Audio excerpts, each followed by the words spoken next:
Hello everyone, how are you doing? This is MD Tech here with another quick tutorial. In today's tutorial, I'm going to show you guys how to resolve if you're coming across an error on Windows 11 that says that the connection has timed out. So this should hopefully be a pretty straightforward process, guys. And without further ado, let's go ahead and jump right into it. So we're going to start off by opening up the search menu, type in CMD. Best result should come back with command prompt. Go ahead and right click on that and select Run as Administrator. If you receive a user account control prompt, go ahead and select yes. And now into this elevated command line window, you want to go type in ipconfig space /flush DNS. Flush DNS should all be one word attached to that / out front. Hit enter on your keyboard.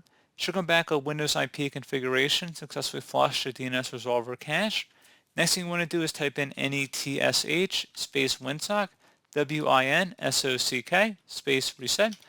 Again, netsh space winsock space reset. Go ahead and hit enter on your keyboard to begin the system scan. Go ahead and hit enter on your keyboard. It should come back with successfully reset the winsock catalog. You must restart the computer in order to complete the reset. Close out of here and restart your device.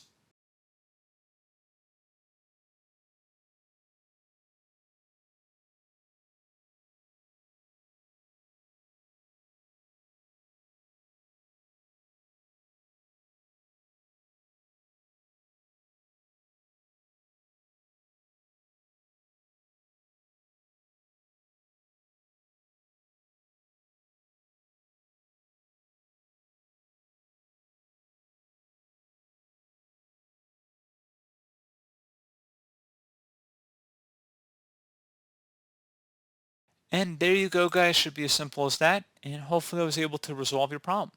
So, as always, thank you guys for watching this brief tutorial. I do hope I was able to help you out, and I do look forward to catching you all in the next tutorial. Goodbye.